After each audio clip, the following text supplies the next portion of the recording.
Like all the stories from 1001 Nights, it was first told long ago by Queen Scheherazade. Praise be to Allah, Scheherazade is married to the Sultan Shahryar.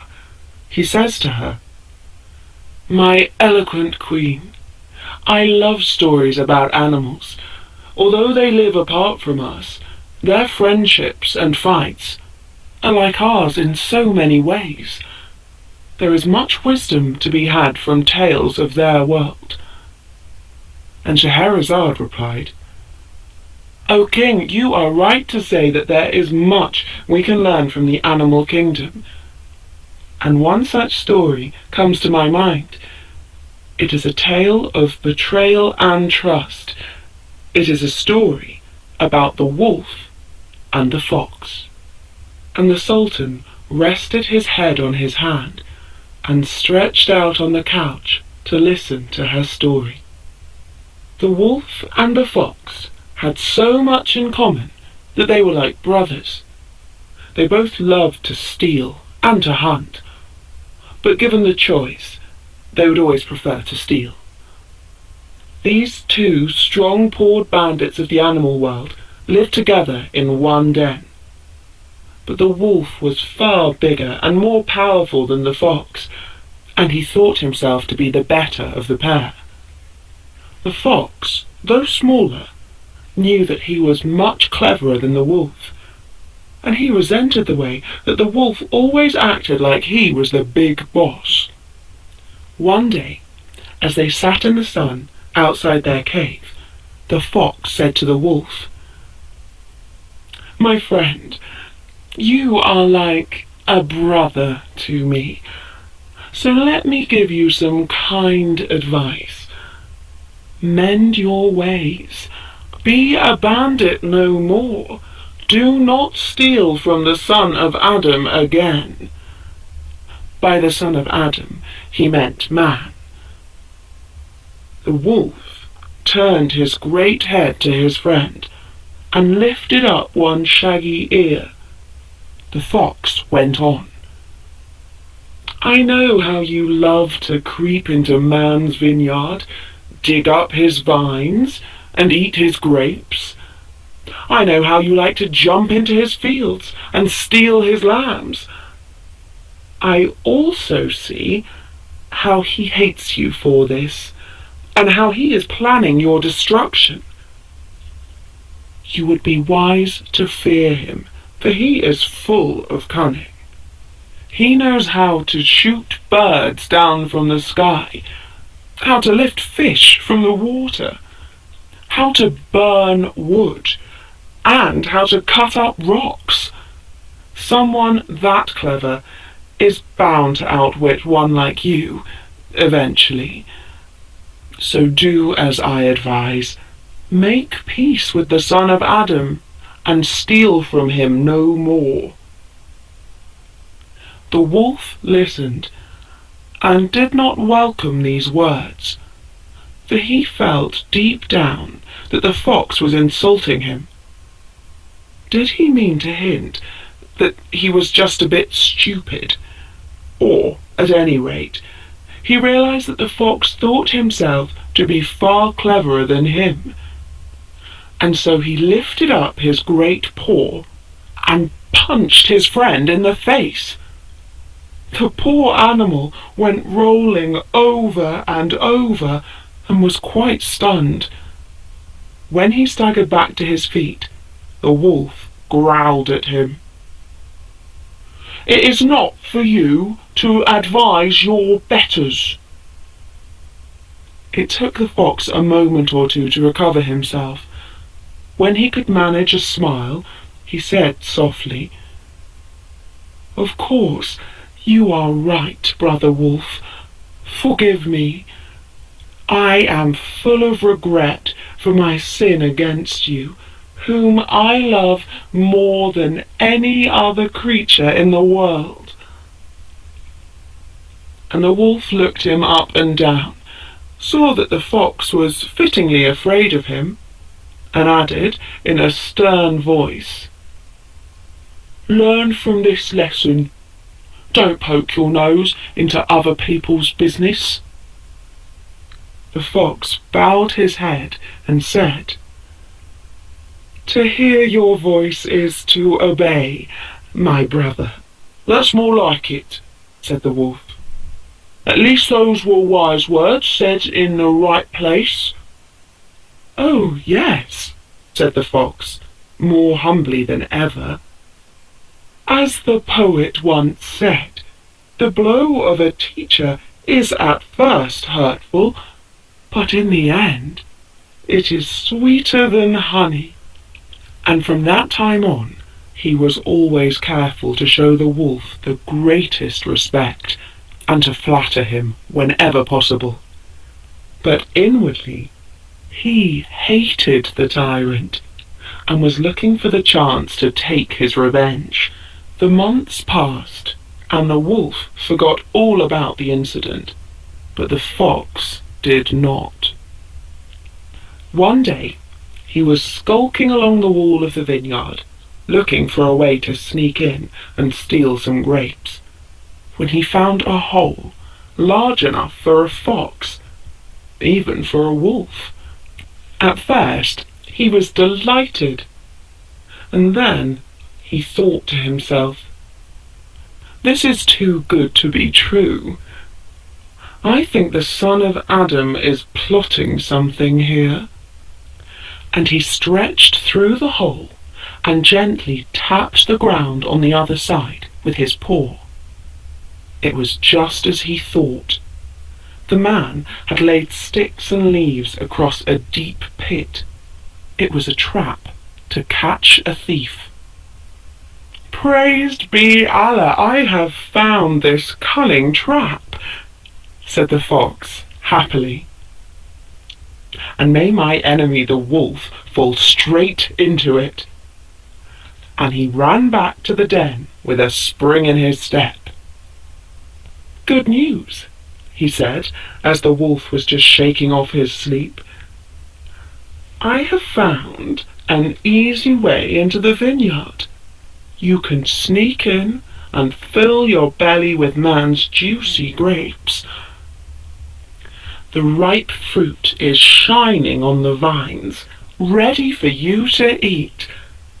The wolf had no reason to doubt the fox's words, and he went trotting off to the vineyard in search of a delicious and easy breakfast.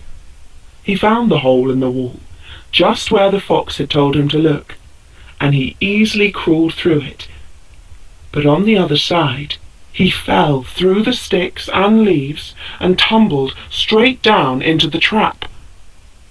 The fox saw his friend's misfortune, and he was jubilant. "At last, fortune has taken pity on me. Greed has pulled the wolf down to his doom." And with tears in his eyes, he peered over the edge of the pit and saw the sorrowful wolf looking up at him. "My one true friend," said the wolf, "I see that you are crying for me." "No, not one bit," laughed the fox. "I am crying because I am thinking how long you lived before this day, and I am sad because you didn't fall into this deep hole sooner." These cruel words stunned and hurt the wolf even more than his fall had done. Quite shocked, he replied, "In the name of Allah, have mercy on your brother. Go and speak to my mother. She will know what to do and will bring help." But the fox was quite unmoved by the wolf's plea. He snarled up his muzzle to show his yellow teeth and said, "You stupid, witless beast! Why should I help you, who have been a tyrant over me?" But, pleaded the wolf, "you have always protested your love for me. You have sworn to be my servant. You have promised to look after me, even in my old age. How can you turn against me like this?" "Oh, you deluded, self-deceiving fool," jeered the fox. "That was my fear talking, not my heart. In truth, I hate you, for you are a bully and a brute." Still unable to fully believe these words, the wolf, half thinking that his friend was joking, said, "I pray, do not speak to me with the tongue of an enemy. Do not look at me with the eyes of a foe. For the wise poet spoke well when he said, 'Forgiveness is noble, and kindness is the best of treasures.'" "Oh, now you beg and scrape," said the fox. "But that is only because you are down there in the dark hole, and I am up here in the sun. If you rescue me from this pit, I shall repent my ways." "Arr, arr!" howled the wolf, but the fox just laughed at him.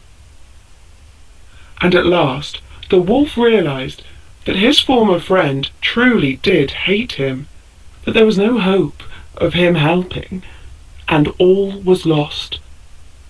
He began to weep and howl more piteously than ever. Now even the fox had a place in his heart that was not either filled with hatred or cunning. At last he was moved by the fate of the wolf. He went over to the hole and said, "My friend, why are you crying so? I was only joking when I said those words. Here, pull on my tail and heave yourself out." And so saying, he dangled his red bushy tail into the hole for the wolf to take hold of. But the wolf, full of dumb desire for revenge, did not make use of the tail to save himself. Instead, he seized it and pulled the fox down into the hole with him, and growled triumphantly, "So, now you have fallen into the snare of your own intent, you traitor, and in it you shall share my fate." The fox, full of fear, began to beg and scrape.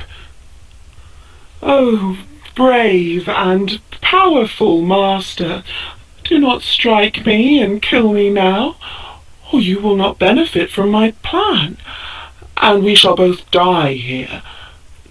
Is it not better that we should both save ourselves?" The wolf, already feeling a little calmer, began to regret that he had not saved himself when he had the chance, and he asked, "And how exactly do you propose to save us?" "Easy," said the fox. "Lift me up on your head, and I can scramble out of this pit. I will run and fetch a vine to use as a rope to help you climb out." But the wolf shook his shaggy head and said, "Oh, fox, I respect you for never giving up, but I'm not the fool you take me to be. As the poet said, the worst of enemies is your nearest friend. Greet him with a smiling face, but be ready to do battle with him. And that is why I do not trust your words. No, it would be a bad thing for me to die here alone. You shall wait here with me, and we shall die together when the man comes and finds us trapped here." "Wise words," said the fox, "but not for every case. It cannot be right to always be suspicious. Trust is the glue of friendship. Without trust, each one of us is on his own. Without trust, there can be no working together. The choice is yours.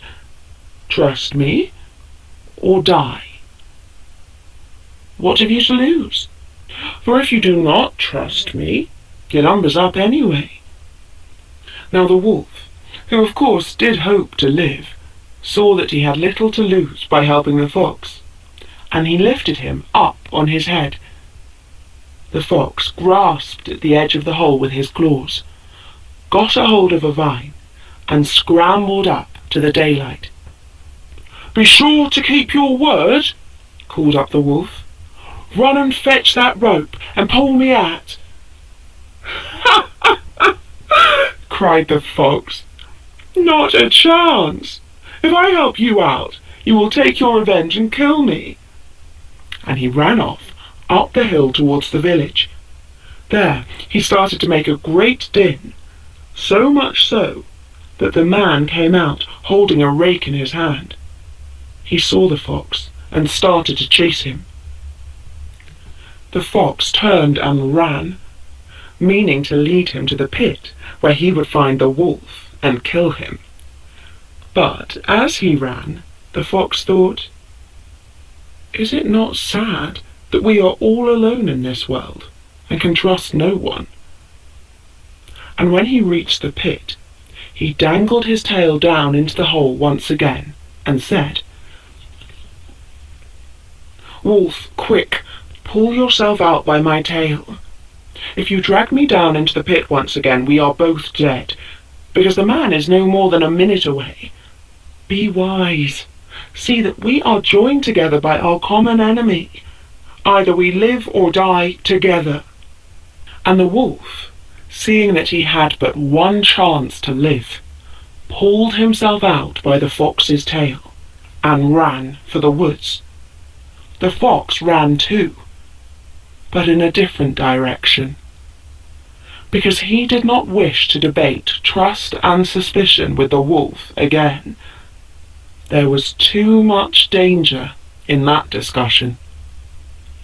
And as Scheherazade reached the end of her story, the light of morning began to creep in through the window. "That was truly a wonderful and instructive story," said the Sultan.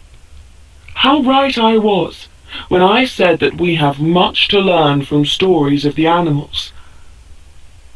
"Your instructions were indeed wise," said Scheherazade.